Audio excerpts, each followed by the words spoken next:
Hello, everyone. I'm happy to publish my second episode with J.A. Jones Distinguished Professor Dr. Adrian Bejan. In this episode, we do a deeper dive into thermodynamics, constructal law, and its applications to human mobility, how it relates to empire, and we conclude by a discussion of how physics can explain the meaning of life. I hope you enjoy the conversation.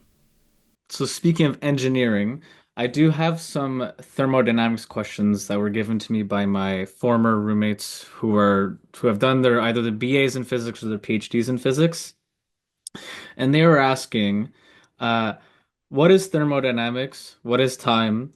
And how does it tie into the second law of thermodynamics and how it relates to energy conservation and time invariance on a microscopic level? Oh boy, you have a basket loaded with jargon. I'll try to answer in that sequence. First of all, thermodynamics, as the name proclaims, is the science of power, power from fire. So therme means heat in the Greek, and dynamis means force or power in ancient Greek. And um,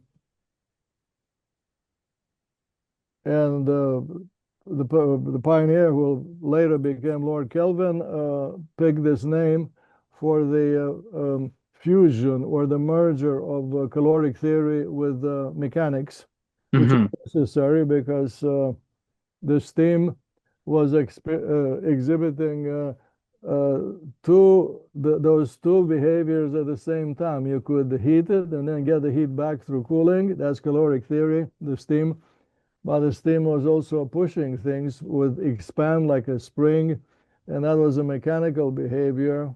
Okay, and so is the science of power and how power comes, and it comes only if an input of heating, in this case the fire, um, was available, meaning heating was consumed, and between the heat source and the power output, um, uh, for there must be a flow architecture that moves in order to convert the heating into mechanical power.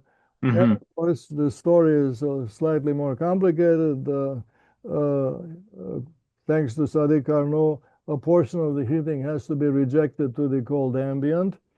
So you need two temperatures in order to stick the engine between the two in order to get power. It's just like, by the way, this is what inspired Sadiq Carnot. His father, Lazare Carnot, was the guy with the ideas first, but they were all about mechanical systems. The heat engine runs like a water wheel, one that is turned by a stream of water that's high, and then it fills some buckets, and it rotates the wheel, and then the same water flows into the stream at lower altitude. Hmm. That's the design of any hydroelectric power plant, okay? So, uh, okay, by analogy, the son, Sadiq Arnoux, another mechanical engineer, um, military, thought of heat the same way, that it comes from high, in this case hot. It turns a wheel, which obviously it does. That's called the cycle executed by the water inside the architecture. And then at the end of the cycle, it rejects a portion of that heat into the cold ambient. But the rejection of heat is smaller than the intake of heat, so the difference is the power that's produced to delivered to the shaft, Hmm. and that's the only difference. So I don't know how I got into this. So that's the answer to what is thermodynamics. Is the science. If you possess and of course it has two laws worth talking about: the first law and the second law. Um, and if you have this in your head, then you understand not only what moves and why it moves, but yes, if you make changes in the flow architecture, that's the design of the better locomotive, if you want, then you get more power per unit of heat input, more power, and therefore you reject less heat to the ambient. That's the other way to say that you create an engine that's more efficient. And this is the history of not just thermodynamics, the discipline, but the history of engineering, the history of physics too, because physics is all of science is useful. You name the domain of activity, and you'll see that um, you sooner or later you'll see that everything that's useful is of the same nature as the power that comes from the shaft of that engine, because it facilitates your movement. Your movement.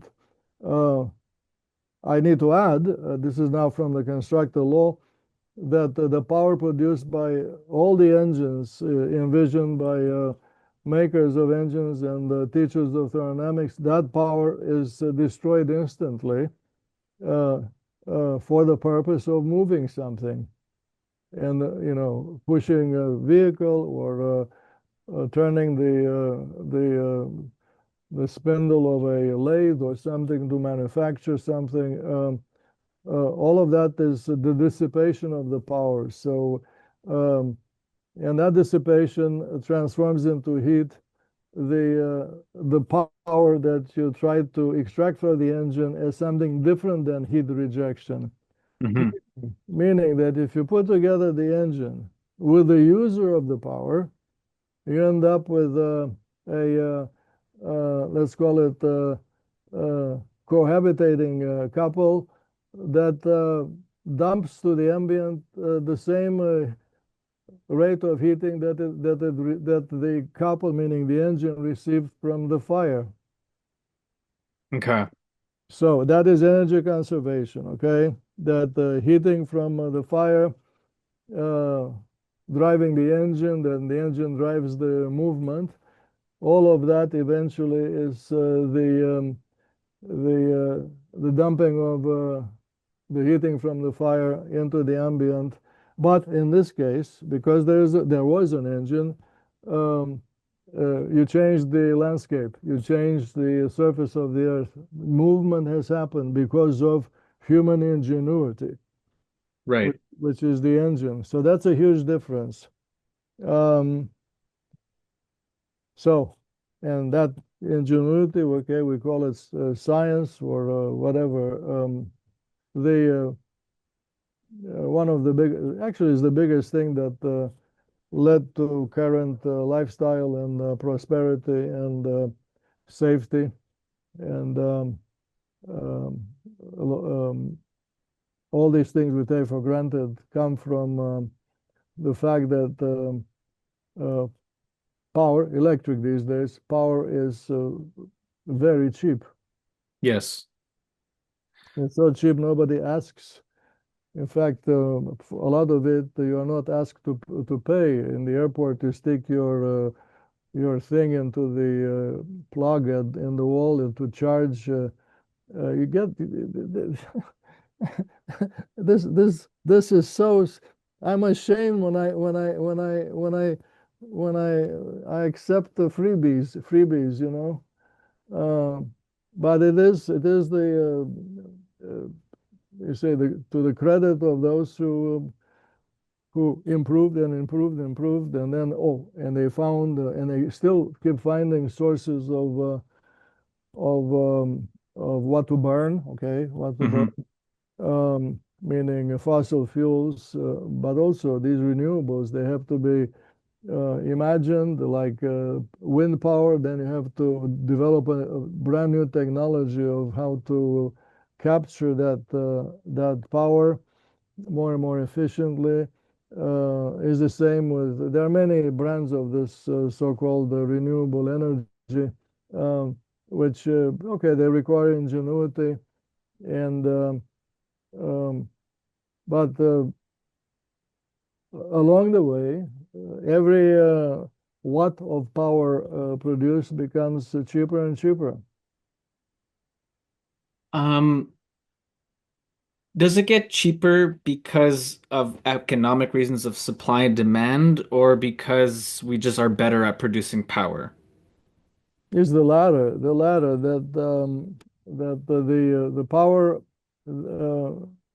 in fact, the concept of efficiency is the ratio of you divide what you get by what you have to pay for it. So now it sounds like I'm talking about dollars, but I'm not talking about dollars specifically. I can, for example, I can imagine a ratio of so many watts of power divided by so many watts of burning, or Hmm. so many kilograms per hour of burning coal. Uh, anyway, that ratio is uh, forever decreasing. These days, it is decreasing very slowly because power generation is a mature animal. It's not a mature animal, it's a highly evolved animal species.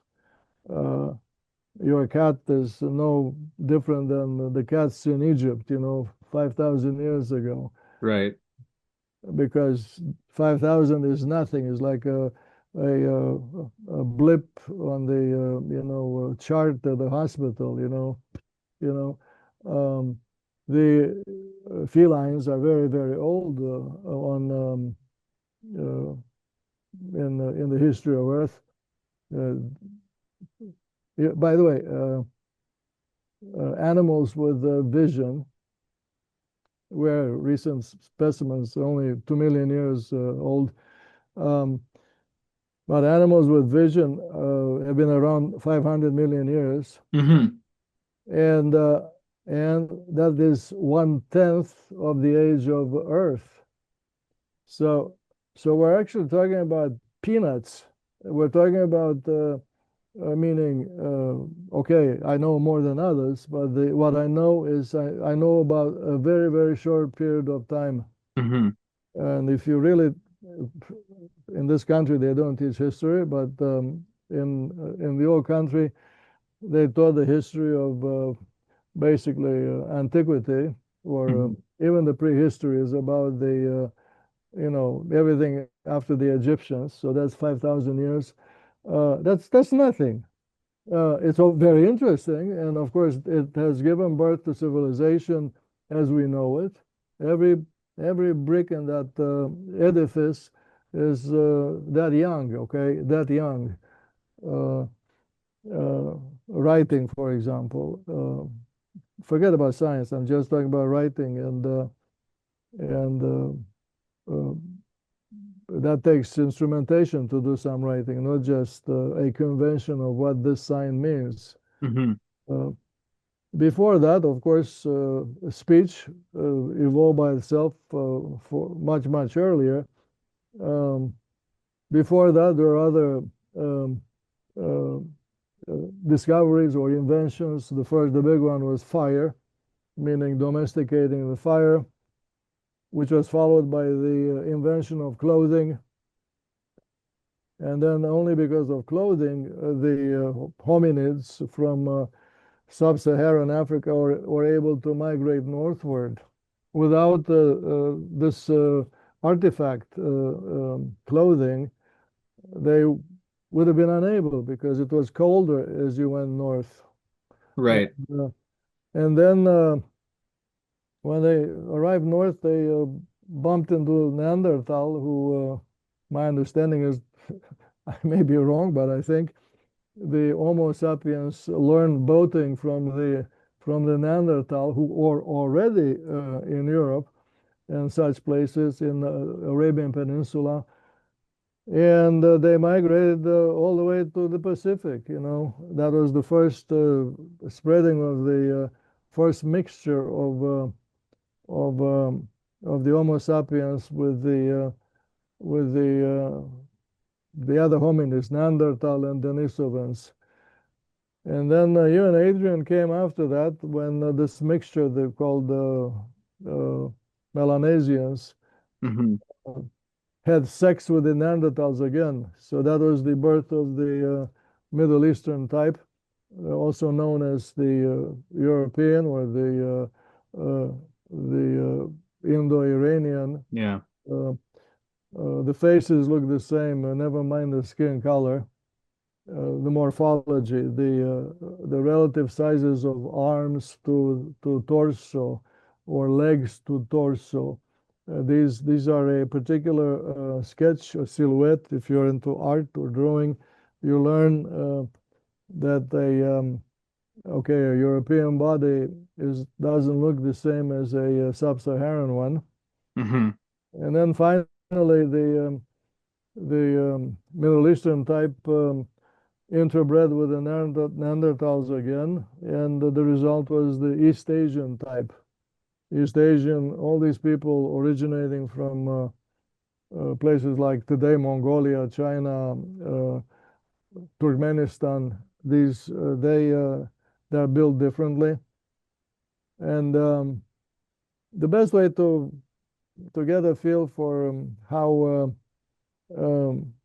the people of the world happen to be this way is to look at bodies at the Olympics. Oh, And yes, you wrote about this. yeah, I did, but not the way I was right today, because now I'm a lot more entertained by the observations. Um, uh, in a sport that obviously in the sprint and the freestyle, that's obvious, that's about speed. When it comes to power, for example, in classical wrestling, Greco-Roman, you see there the bodies that prevail tend to be stocky, short necks, center of gravity closer to the mat, because you see you don't want to be picked up and thrown. Well, you want your weight closer to Correct. the earth, essentially. Yeah. That's right. That's it.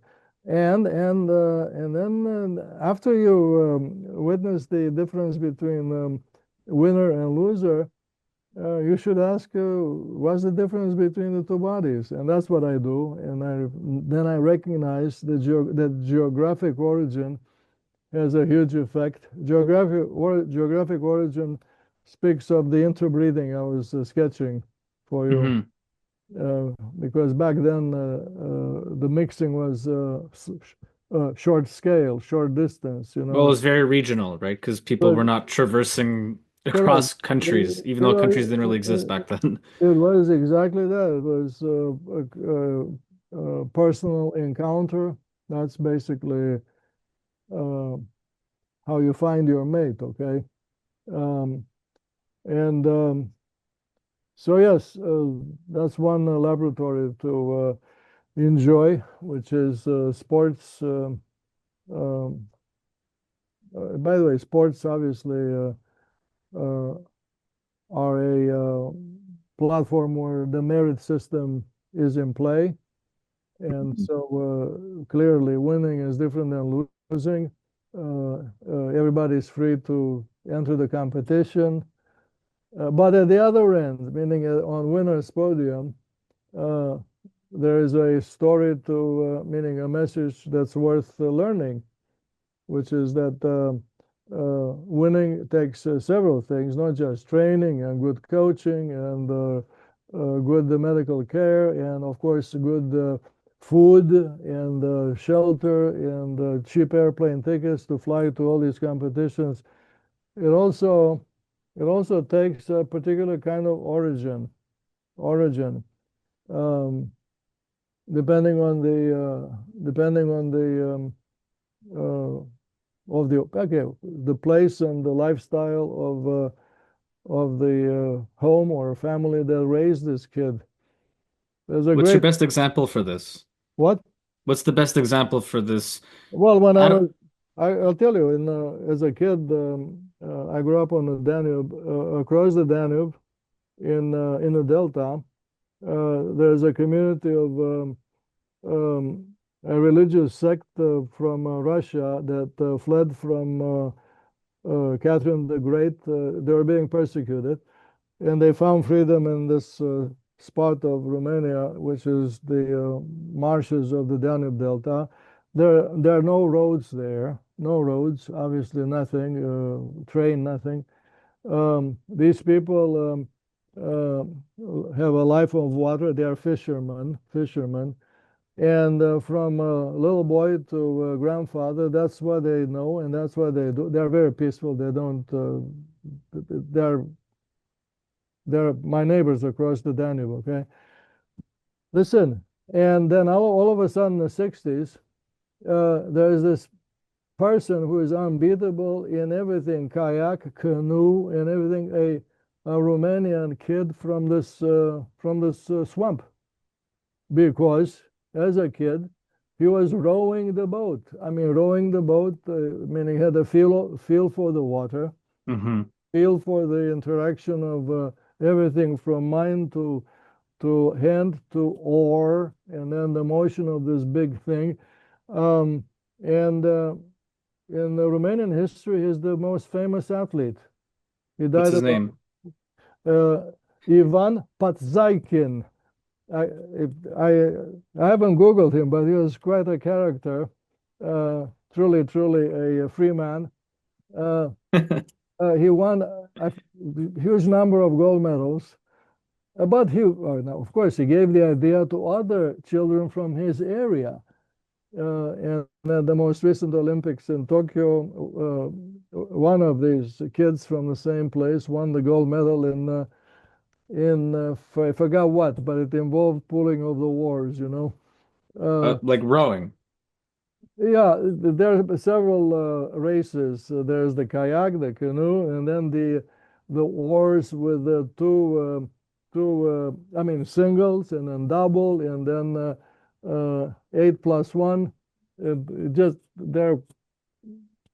uh, there are several, okay, Yes. and every single one is a design that speaks volumes, because the bigger it gets, the more you see the importance of this superstructure, which is the boat with the oars. And, Hmm. this person, coxswain, the guy who beats, he goes and shouts. You know, the one who dictates, like the director of the orchestra, the conductor of the orchestra. And you see, design in that particular sport on water has grown from the individual to a larger and larger scale. Um, and that's a sport, okay? Anyway, I'll send you the link to Padzaikin. Okay. Um, so I liked what you brought back earlier, which was how the invention of fire led to the invention of clothing, and the clothing led to increased Mobility, dispersion. Yeah, mobility, mobility. Yes. mobility. Yeah. So how does the constructal law relate to human mobility based off these very primitive but very important inventions? The common denominator in all these examples is called more power to move, uh, more power to move. And because you see, the the argument is a chain of words. Okay, if you if you if you have heating from the fire, meaning warmth at night, that means that you are not shivering during the night. That means what? I'll get you to the power, the human body, the power. Okay, so you don't have to shiver at night, which means that you don't have in the morning to wake up and go hunting and gathering to scrounge for a lot of food, because you basically run out of your food storage overnight. And you see, so fire excuses you from spending more power to look for a greater source of power. It's just like the clothing. The clothing prevents you from losing body heat. Hmm. The smaller scale And versus, heat's a source of power.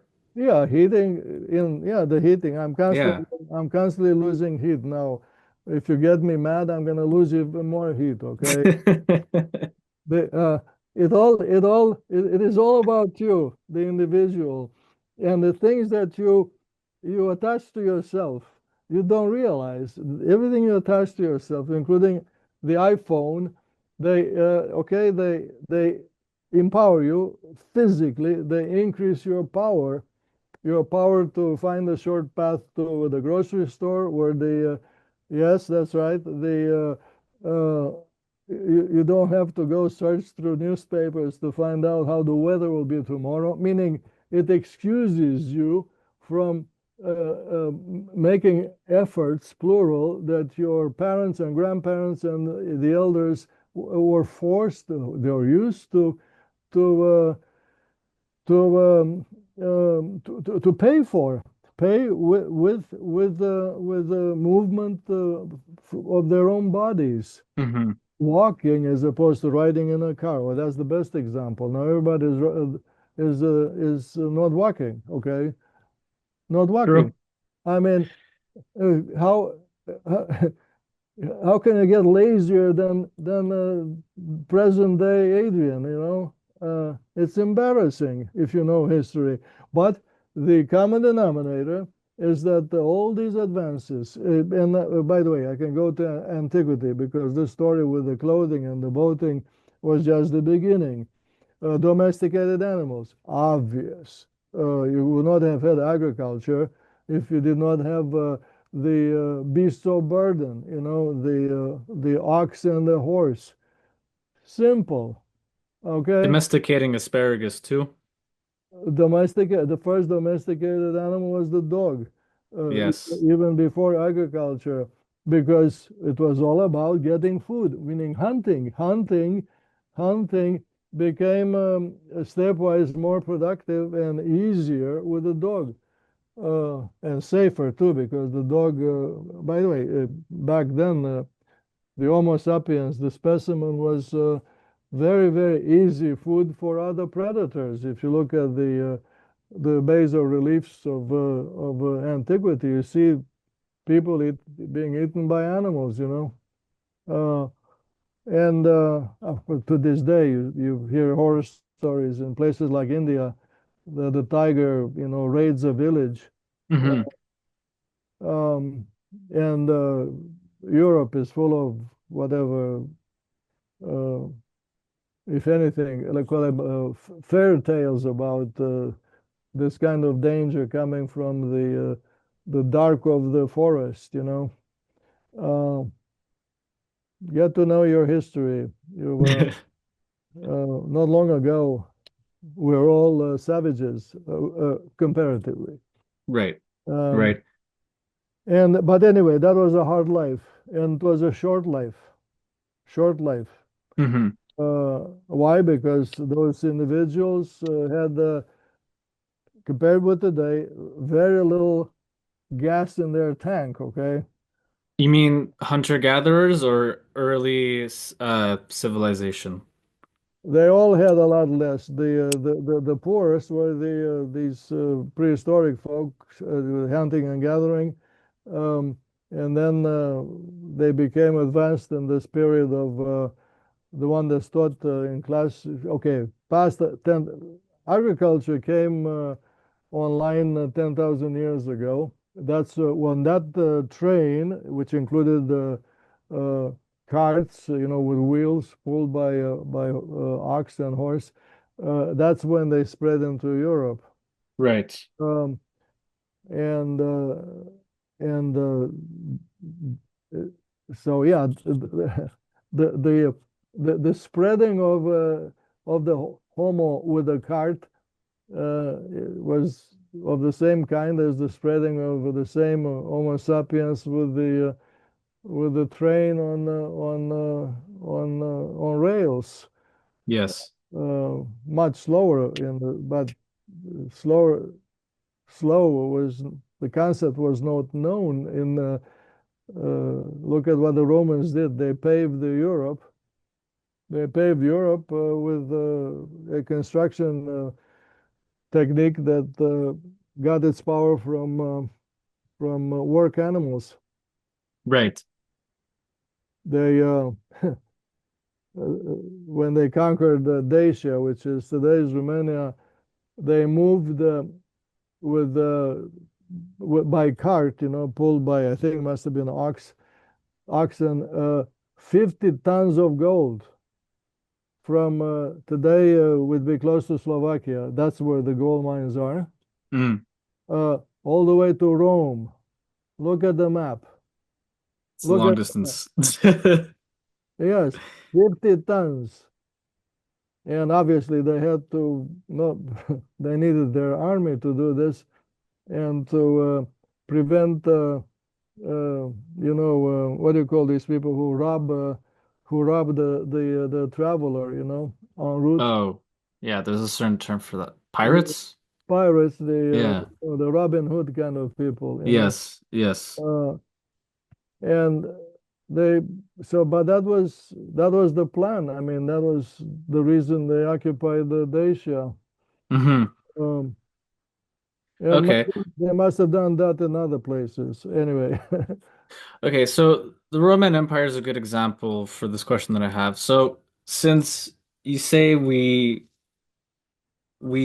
organize our behavior to move to get more power, and the Roman Empire was a very powerful empire, how does the Constructal Law explain its downfall, essentially? Like what, because if there's this continual progression of more power, acquiring more power to move more efficiently, how do these kinds of things ebb and flow or peak and then the opposite peak, but like the downfall essentially? Do you understand my question? Sorry, I feel like that was a yeah, bit.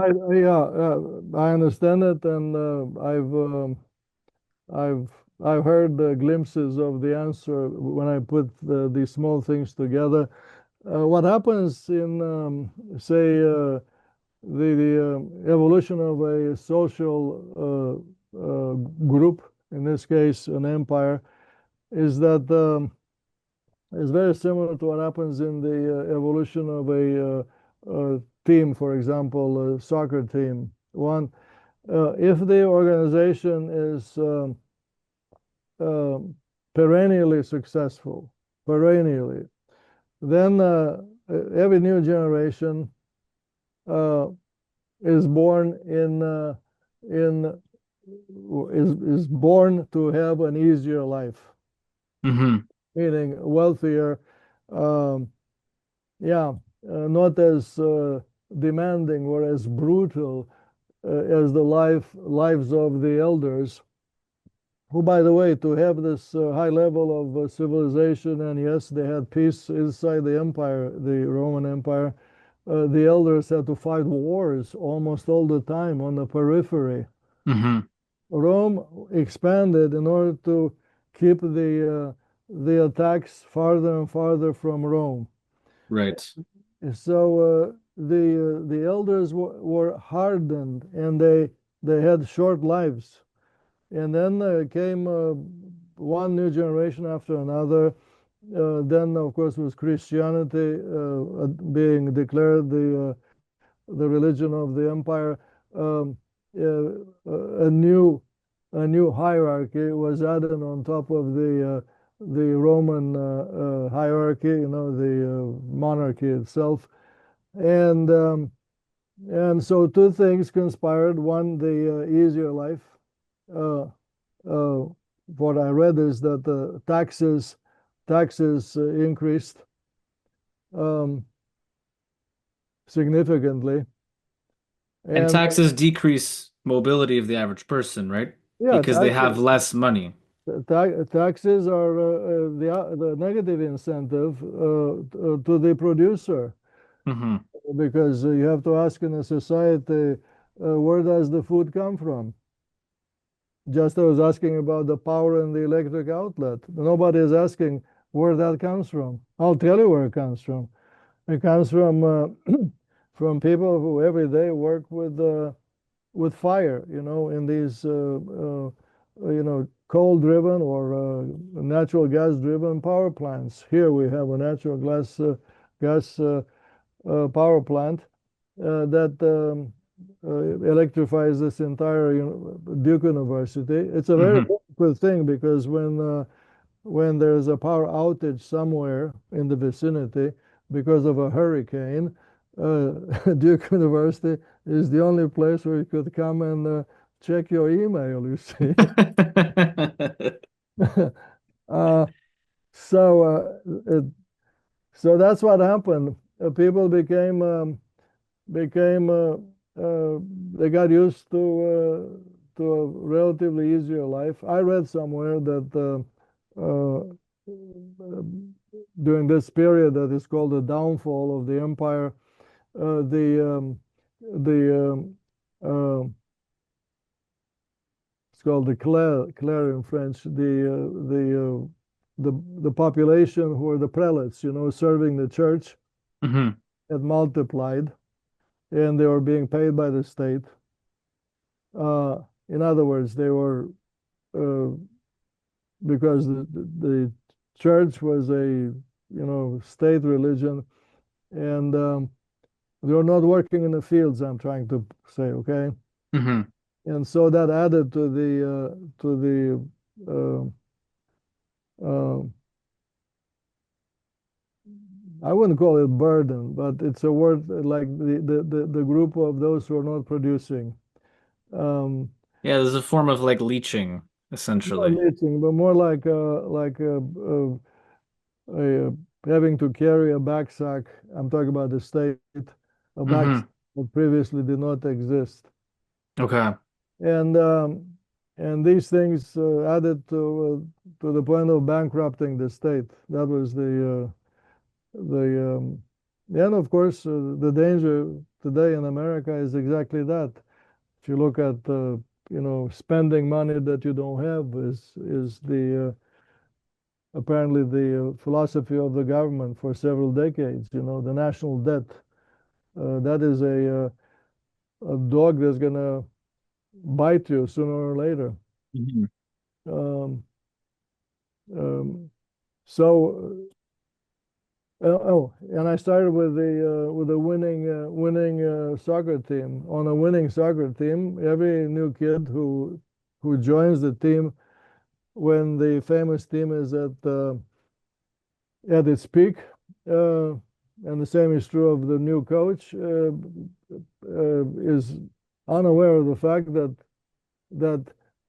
to get to that level, you have to be as hungry as the players that made the team famous. But those players are long retired, and so the culture on the team in the locker room of the new recruits is not the same, meaning not as hungry as that of the locker room, maybe taking showers with cold water that brought up the original players that put the team on the map, um, or people playing in the mud or playing with a terrible ball, or you can look. By the way, if you can today you can see black and white newsreels of any sport you want, how it was played in the 1910, 1920. Uh, Yeah. Hockey's a yeah, really good example of that, or hockey, actually. yes, and you say wow, and how wow, and but uh, and that is the difference between um, now and before is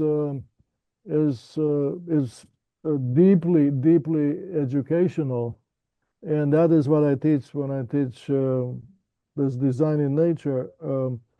You see, history is part of my answer. History, and what I know about human civilization is goes hand in hand with what I know about animals. Animals is another wonderful book of ahas, but the message from that the book is the same. Is the same. Um, I may have told you, my wife and I go on safari every year. No, you That didn't tell me this. Yeah, and every summer, and for 1 week, okay. But it's a week of connecting again and again with the similar societies where every everybody is driven by power, uh, grazing, chasing an impala, and you see there the engine and movement design with which our conversation really began. Um, the predator does not eat constantly because the predator is actually honest. The predator, yes, the predator, the the predator is not a hoarder. Okay, um, uh, the rhythm of catching prey is dictated by the rhythmic need to produce and spend power. Right. It's a you can call it balance, but I don't call it that. I say it's the same thing. Because the power intake through the food is yes is the same. Is convertible into power of moving the legs faster or whatever efficiently to over a characteristic interval of time. Catch one prey, and then the whole pride, the group, the family lives another 2 days or three based on on that one cycle, one cycle of eating and then moving and then resting. You see these predators; they are always resting. That's why they can get photographed. Uh, yeah, people they actually talk because you don't go in these vehicles through the bush alone. You say, "Wow, so nice! Oh, they're so cute. They're standing. Oh, they are rolling their bellies up to be photographed." Bullshit. They're actually, actually, this is their life. Most of most of these so-called predators are just like the jet fighters, are standing on the ground, not chasing anything. Wow, that's a really good analogy, actually. It is the same design, okay? Yeah. It's the same design. Which means that life, once again, as we know from personal life, is a rhythm. You work, you sleep. And something else, you don't eat all the time. That's another rhythm. Um, uh, Anything different than what I just said is contradicting design in nature, meaning you become an animal that eats all the time. Yeah, I'll tell you about the backpack full of rocks that you have to carry. It's called obesity. You don't find you don't find obese animals in the bush. You find them No. you find them at the zoo. At the zoo. Yeah.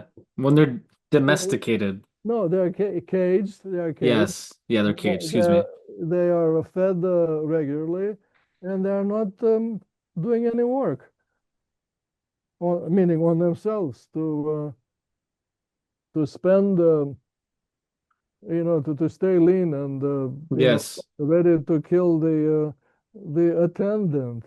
So right now we've been talking a lot about animate beings, so humans and animals in zoos and in the wild. But you argue that the constructal law actually unites the animate and inanimate, and I was wondering if how could like what's the best example that bridges that gap of the animate and inanimate? Because as you say in your book, and I think in many books actually, you say it's like that's a very taboo topic to say in science that the animate and the inanimate are actually interlocked. But I'd like to hear your argument about it. And the way who perpetuate the taboo are the very people who are against religion. You see, a religion. The separation animate inanimate comes from the church, okay, or from the Bible. There is this. Uh, First of all, it's about the individual, and then um, having a pact with the animals, obviously different, and then a pact with everything that's not just the fish, but the river and the winds and the other things. The obviously the the crop, and so if you start from the individual, and then of course, there's a hierarchy of important objects in coming from religion. Then you end up with this animate versus inanimate. The very words speak of the difference between the living person, because animate really means a body with soul. The word soul means souffle from French and other Latin-based languages, which means expiration during respiration. Yes. So So breathing. breathing, breathing, yes, but that's kind of coming from medicine. The point is that people decide that a person is dead when getting close to the face of that person, there is nothing. They use a mirror to see whether there's steam coming out of the nose, and they did okay. So no blowing means death. So that is the animate, and that applies to the cat, applies to all sorts of other creatures. The word creature, by the way, comes from the church, meaning it was created. Get it? Mm-hmm. Yeah, there we go. So that's science for you. It inherited this dichotomy of nature, meaning here are the living, and here are the other things that are not like the animals, the inanimate. And then I come and say, you give me a break. Yes, there's a difference between those moving. I call that the live flow system.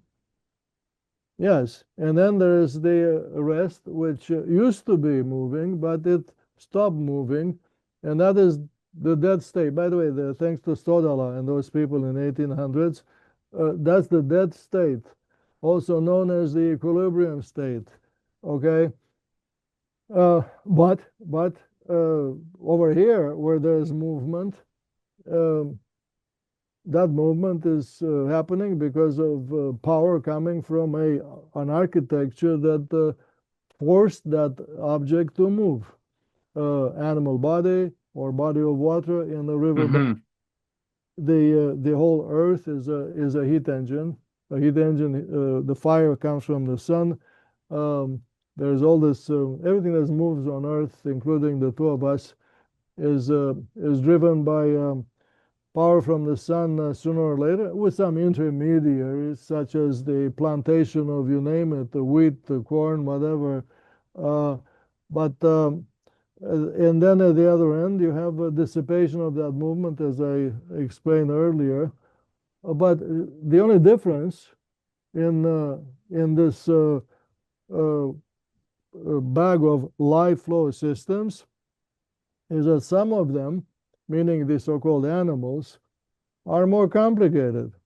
They are more complicated, and they are much more recent than the bigger scale, the rivers, the winds, the oceanic currents, the landslides, the mudslides, the of course earthquakes. By the way, because the crust, the earth crust is very very thin compared with the radius of Earth, and it's basically a bunch of what do you call these things? Um, uh, The plates. Plates of ice floating on the river, Mm-hmm. bump into each other. The day before, the river was covered by ice.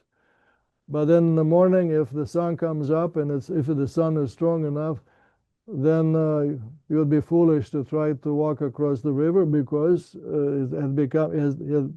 it became a lattice of competing plates. And at the end of the day, those plates have already traveled from Bratislava to Budapest. Uh, so it's all movement, it's all driven. And something else I saw on your list of bullets, every single thing has configuration. It has shape and structure. It has, okay, design means drawing, drawing. Uh, I don't care who made the drawing, okay? Yes. But it has discernible contrast of lines versus background, okay? Um, and this view is really not unifying. I'm not claiming that the river is a cat. This view is welcoming, welcoming.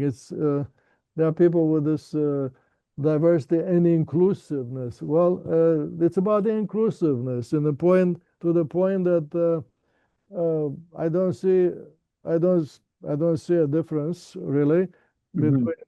between our discussion and what others try to kind of cut into and claim total ownership to one half of it, like Right. biology versus, say, geophysics or cosmology. That's another place where things are moving and they have configuration. They are called uh, obviously solar systems and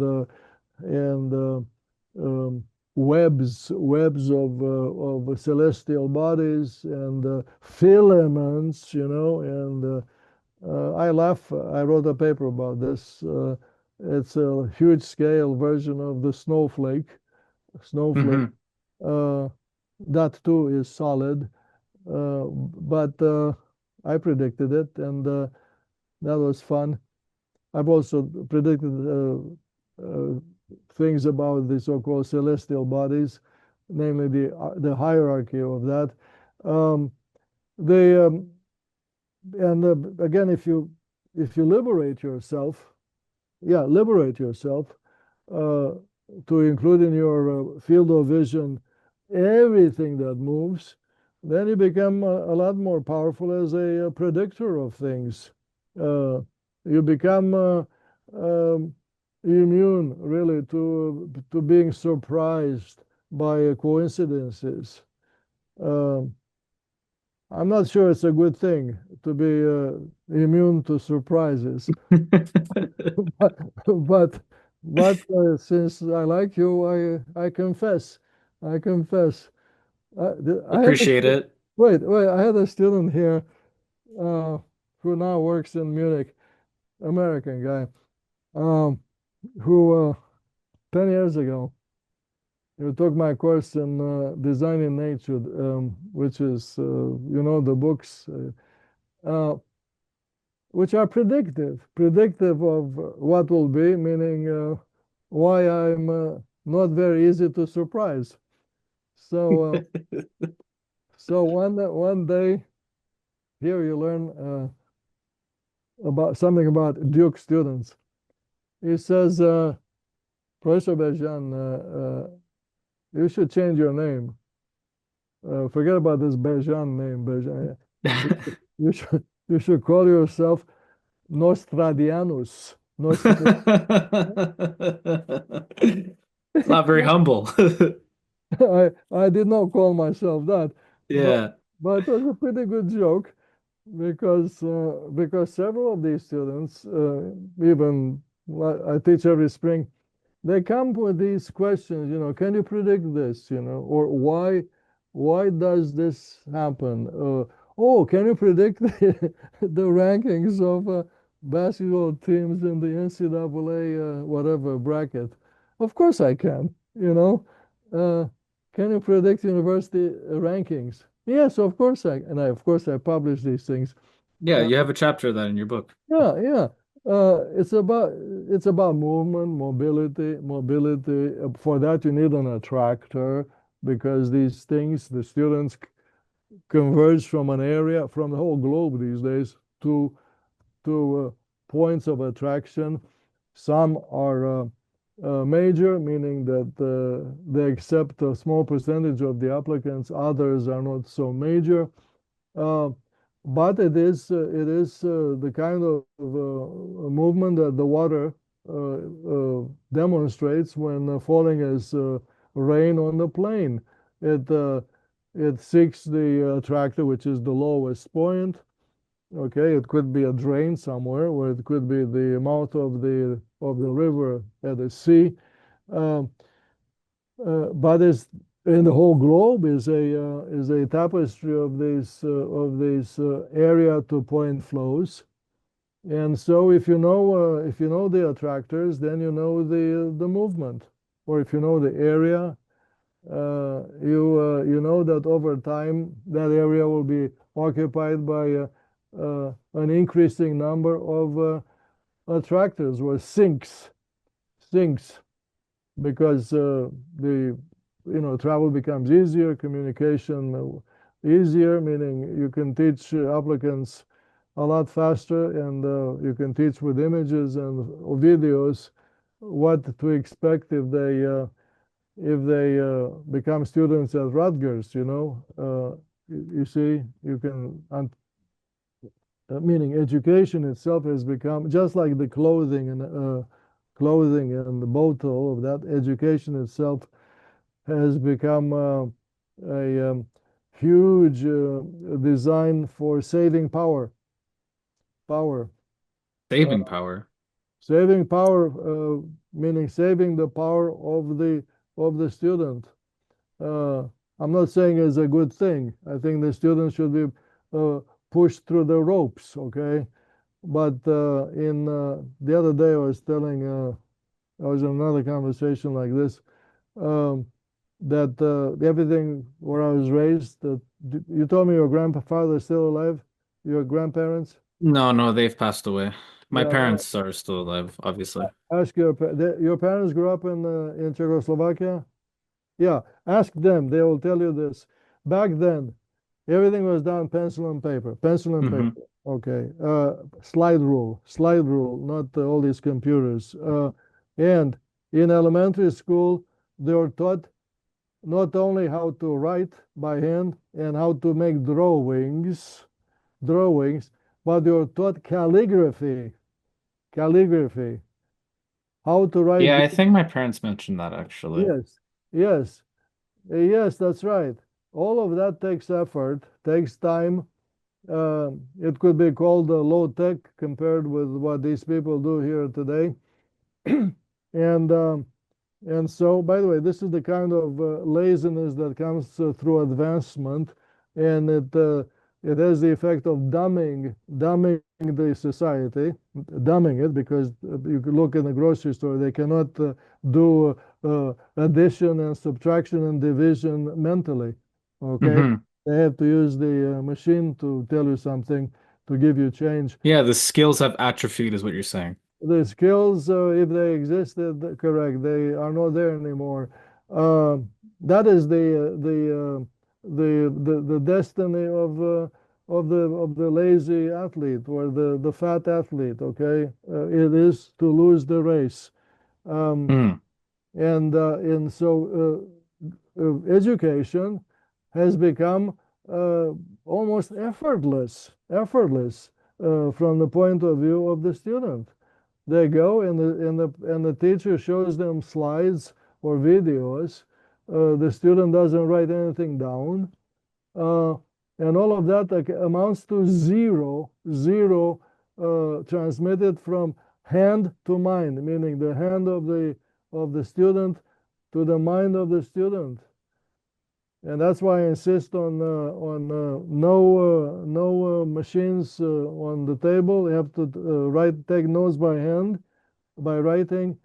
I never show videos or slides. I write with chalk on the blackboard, and I tell them why I'm doing it, because that is the way. Meaning that the student at the end of the hour, the student goes home with his version, meaning written by himself, uh, his version of my lecture.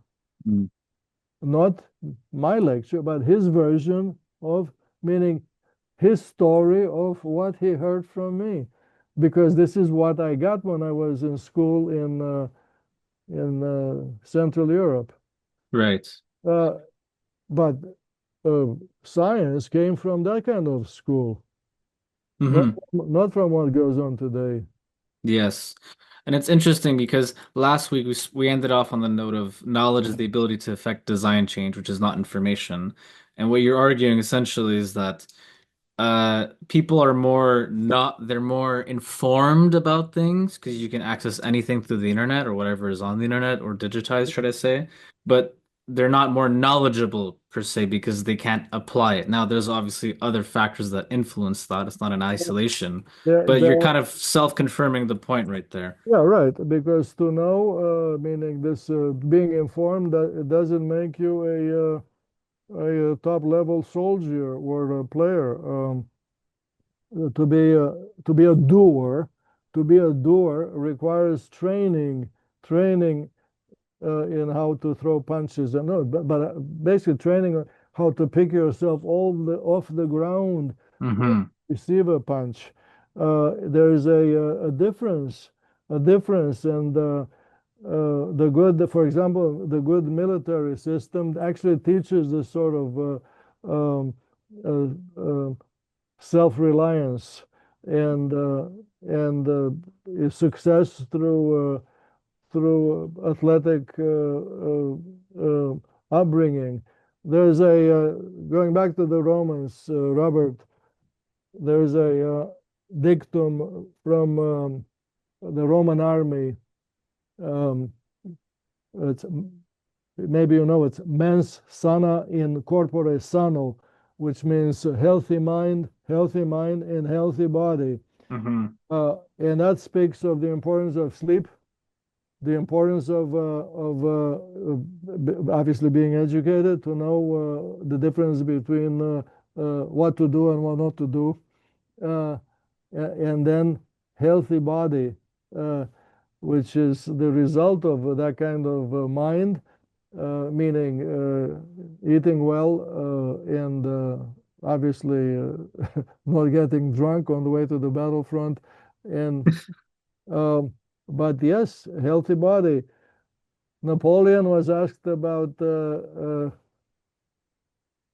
why, what is the secret to the training, which of course would explain his unparalleled success, victories. He broke records of victories, Napoleon. Um, and he said, an army marches on its stomach. That was the answer, meaning food, and logistics, meaning it's not the army that's marching; it's the food trucks, the tents to sleep, Mm. the Mm. the, the medics, all these uh, you can call them appendices Yeah. are the army. Without them, there is no battle. I mean, even less victory. And but it goes back to the Roman saying I just told you. Uh, Juvenal was the author who invented this um, slogan, and to this day, it is very useful in this, among those who know the difference between information and know-how, meaning the ability to pick up and do something with that the so-called information. Information means to give shape. To give shape. It doesn't mean that the person who possesses the information is necessarily giving shape to anything. You Hmm. need to be a doer as opposed to a pretender. Right. And the pretenders are a lot more numerous than the doers. Um, a lot more numerous. Look around. The producers are a lot fewer than those who expect to receive. Think about it. But why would that be given if we're all bound by the same constructal processes, why does that happen? Oh, because with advancement, also known as civilization, the producers have become uh, much, much, much better at producing. In other words, their output is uh, more and more able to satisfy the needs of more and more people. So the excesses. Well, the excess production is as old as civilization. Money, and banking happened naturally when the producer was producing more than he could consume.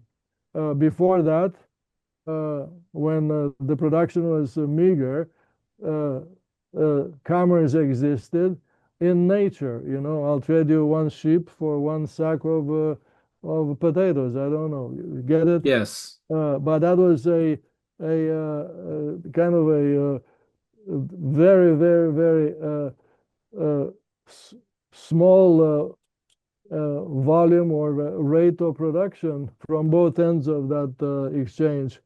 Um, but that was 10 years ago. And then things really got out of hand with agriculture, which was, yes, it was a very good, just like the steam engine kind of, uh-huh.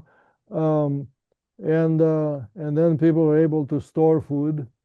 And then what do you do with the food? Well, it has to be consumed. It was exchanged for other things um, by the producer. The producer then was able to produce even more, you see, and that meant spreading this wealth because wealth is movement. I show this in these are the facts.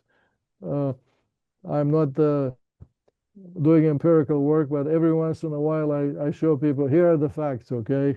Here are the facts. Um, the coincidence that what the economists called wealth is what I say from physics would call movement or the consumption of fuel. Hmm. Uh, Absent uh, consumption of fuel to move leads to the absence of wealth.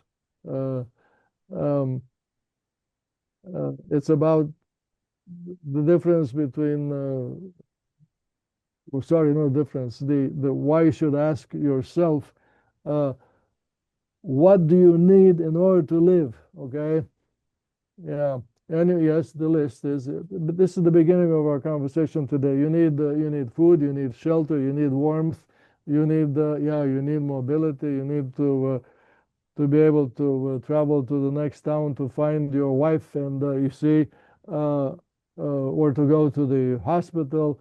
All these things, of course, mean the consumption of power. Therefore, you need consumption of fuel. And lo and behold,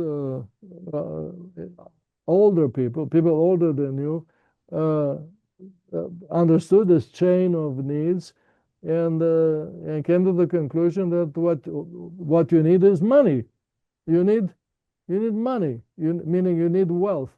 Well, I showed money is uh, the power that the producer, the excess power that the producer produced and stored in a bank for others to use through borrowing Hmm. and later through returning meaning paying the debt so that that extra power could be used by others. So this is how the so-called excess production spreads on a population like a chain reaction. Chain reaction. Um, it's unstoppable, but at the source, you need yes those producers who get them better with the age of the society, or with their own education, or with their own ability to employ creative people. Uh, Hmm. the creative people are actually the ones who produce the ideas behind the designs that end up producing whatever you want to pick as an example. Right. Okay. First of all, that was a very good explanation. I love that. Um, I guess, the conversation's starting to get a little long for now. I'm just wondering if we could end off on this one question, which is, what is life then? If you have all these things about life as movement and Yeah, this that, that, that, joining that's the between the answer. animate and inanimate, like what is life then? That's the answer. Life is movement. And I'm not saying Leonardo da Vinci actually wrote it on the edge of one of his drawings. Uh, Il moto è causa d'ogni vita. It means movement is the cause of all life. Well, Mm, movement is one way to describe every life, but movement comes from the consumption of a so-called source of energy. It could be measured in kilograms, such as coal or something else, and um, and then a flow architecture that functions like an engine. That could be the animal body, or the power plant, or the earth itself. hmm And then the power that's produced is there's no choice except to be destroyed by the object that was pushed by that power. And that means changing the surface of the earth. Uh, and that is a rhythmic process from which the necessity of the movement to be followed by lack of movement, which means life followed by death, and then in the same place where the movement has stopped, other movers arrive. That's the birth of this, the birth of that, where the the the new grass that grows in early spring, all these things, meaning renewal. That's a word that covers the the beginning of the new cycle. You see, hmm renewal. Renewal is what happens in my lungs when I uh, uh, breathe in again. That's renewing the surfaces of my alveoli, renewing them with oxygen, because at the end of uh, ex, uh, breathing out, they were full of CO2. Uh, Right. so renewal is what happens in a so-called flow system that's driven and driven and driven. It is not driven in steady state. It is not driven, nothing is driven in stasis. It is driven uh, not exactly periodically, but is driven in um, in cycles. Cycles, so some would be longer today than tomorrow, but in any case, renewal follows growth and spreading. Um, Said another way, when I talk about configuration, which is the phenomenon that's been overlooked is the phenomenon of configuration, which means discernible arrangement, or discernible organization. That configuration could be in space. You can make a sketch of it, and could be in time, such as the rhythm of breathing, the rhythm of flapping the wings of birds, the rhythm of evaporation of water from the sea, and then rain over there, many miles away. That's a rhythm that goes obviously, with every wheel that turns. Every wheel that turns is you can describe it as a circle, or as a hum or humming object that turns, which is hmm which is the rhythm in time. Okay. You see this That's all the time if you watch people in an orchestra, okay? You hear the music, well, that's fine, but you can also watch the people, beating the instruments, or touching the keys, and that's in space, you see. hmm But they're all about the same thing, which they're about conveying a message, which is perceived by you, the observer. Okay. I think that's a good note to end on. So, Goodbye. By the way, if you publish anything based on these recordings, show me. I'll talk to you again if you want. yeah, But of course. yeah, because you get me going. Thank you for listening to this episode. To support this podcast, please subscribe to my YouTube channel, rate it 5 stars on Spotify and Apple Podcasts. I'll see you at the next episode.